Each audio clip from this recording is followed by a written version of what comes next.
Hey friends, I am so excited to tell you about this new guitar.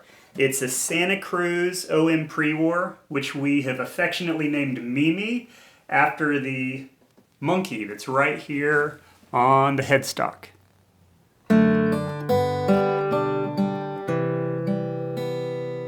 The story of this guitar starts in April 2019 when my father-in-law, Randy Carlson, passed away.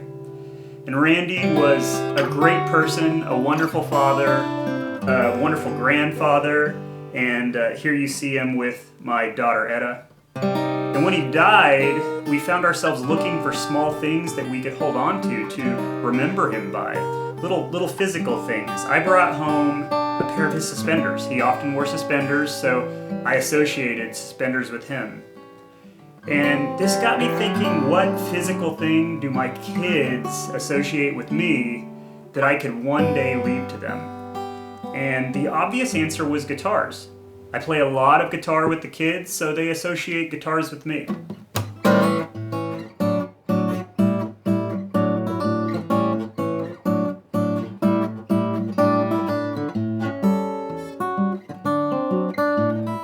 Until now, I've never owned a high-quality guitar, but my wife Drew was kind enough to agree to investing in an instrument that we could one day leave to the kids.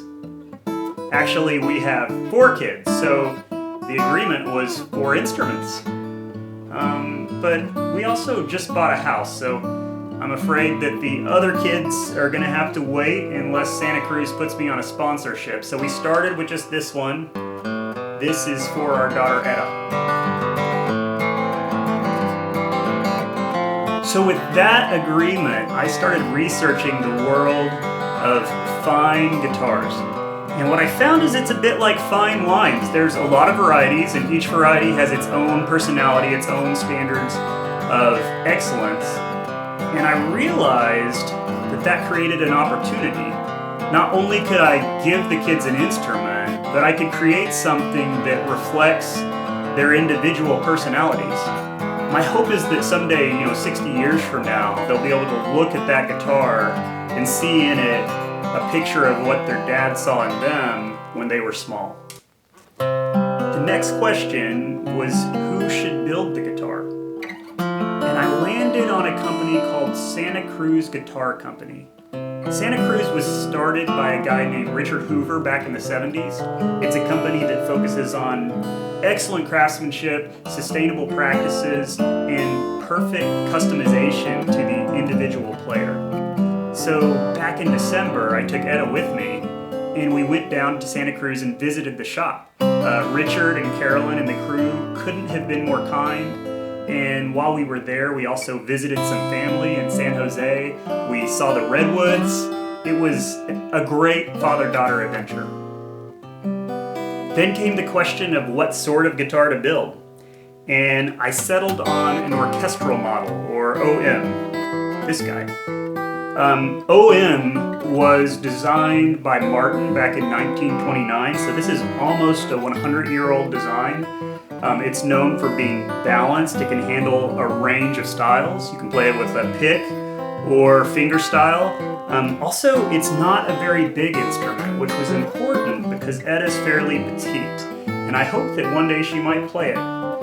For the same reason, I had the neck made on the slim side so that it'd be good for her hands.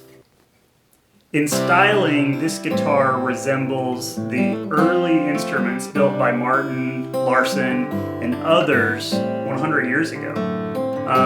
You can see that in the slotted headstock, the pyramid bridge. It's a bit of a retro design. The binding is mahogany, which gives it a very minimalist look, and all of this was intentional. See, Etta, even at an early age, likes to have everything in its right place, so I styled the instrument in a way that reflects the kind of original vibe of steel string guitars 100 years ago.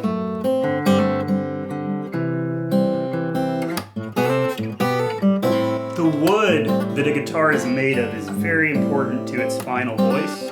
This one, the back and sides are mahogany. Mahogany is a very direct wood, very few overtones.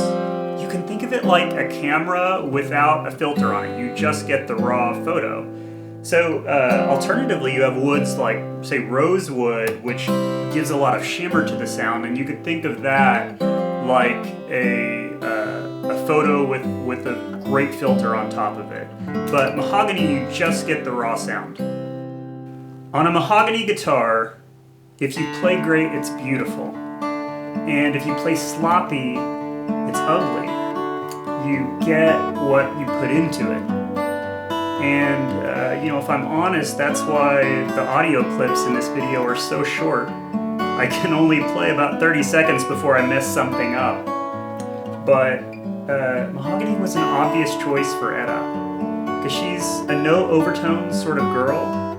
And I'm hoping that as she gets older, this guitar will remind her to fill her heart with beautiful things and surround herself with great people, because what she puts in is what she's going to get out. The top of this guitar is Adirondack spruce, which was also an important choice. Adirondack is a stiff wood. You can think of it like a diving board. The notes just spring off of it. It's powerful, it cuts through, and I'm hoping that this will remind Etta that she has the ability to see truth clearly and that her voice is a powerful one that can cut through.